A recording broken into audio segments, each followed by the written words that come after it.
First thing is addressing corner in the first 2 rounds. I think the Steelers need to do that.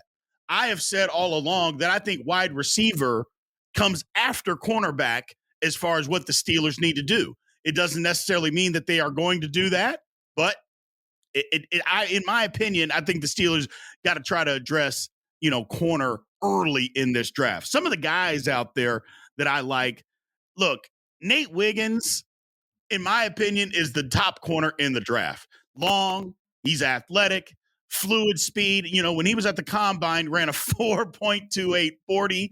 He's got excellent ball skills. A lot of times he was running routes out there for guys. Look, I like Nate Wiggins.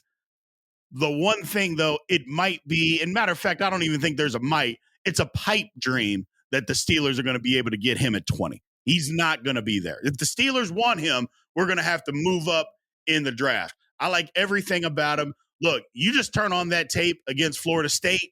He competed. They've got 2 guys, Deion Coleman and Walker, that are going to be high round draft picks. Maybe not first round, but they're going to be second day guys. And he competed with both of those guys, showed himself well. Look, Nate Wiggins, I wish the Steelers would move up to get him, but they would have to give up too much to get him, which means it's not a smart move. So that's just a pipe dream. Now, somebody that actually might be around when the Steelers can pick is Cooper DeJean. Look, he's played well at Iowa. I think he's more of a slot corner / safety if we move him or translating to the NFL. I like what he does. He got hurt at the end of the year.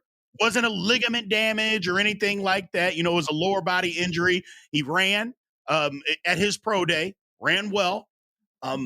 Good corner, physical. But like I said, I think he's more of a slot corner. Now, he should be there at 20 when the Steelers draft. He should be around and somebody that they can take a look at. He's really good against the run. That's why I think he'd be a great slot corner, kind of the old Mike Milton, prototype.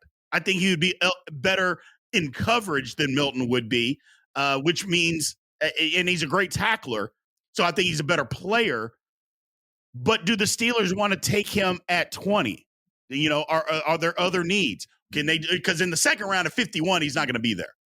So the Steelers, if they're going to try to get him in the second round, they're going to have to wheel and deal. I'm not sure that the Steelers could afford to take him at 20. That doesn't say anything about his talent or that he's not a good player. But for him at 20, I think it's a reach. But it is definitely somebody that we can take a look at. Last person, Max Melton. I have been on Max Melton this entire draft process. This guy, I think, fits the mold. He's long, he's excellent athlete, and he's a speed demon. The one thing that I love most about him is that late second, early third, I think he'll be around. I think the Steelers got a shot at this. I think it's a reach at 2, but at 3, I think he can be there. And this is the guy that, look, last year he could have come out in the draft. He probably would have been a 4th or 5th round pick. He came back, he improved his stock, got better at the fundamentals and technique, the things that he needed to get better at, because he's a phenomenal athlete already. You're not going to run away from him. Speed guys, you're not running past this guy. 2nd, 3rd round, I think he might be there for the Steelers to snag. So keep your eyes on Max Melton. Not a day 1 guy, late 2, early 3rd, middle of the 3rd, somewhere in that range. I think the Steelers got an opportunity to grab him. And if he's there, they should absolutely do it. Because, again, we know the Steelers got to have somebody on the other side. It was just a nightmare last year opposite Joey Porter Jr. I mean, it was just absolute nightmare. Look, Joey Porter Jr. and what he did and what he meant to the franchise with his draft stock, his ability, he was very, very good. I think the best thing about Joey Porter Jr. and what he did last year was his patience. Look, everything that he did on the field was great. Everybody knew that he was a little handsy, but he got physical, and they let him get away with some stuff. But he played a great corner.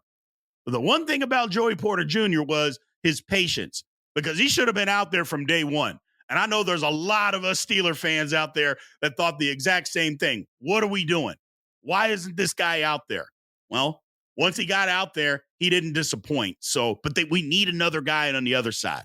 That's what we need. We got to have somebody on the other side so we can have a duo that's very, very good, solid, especially in today's age of the NFL with the passing game.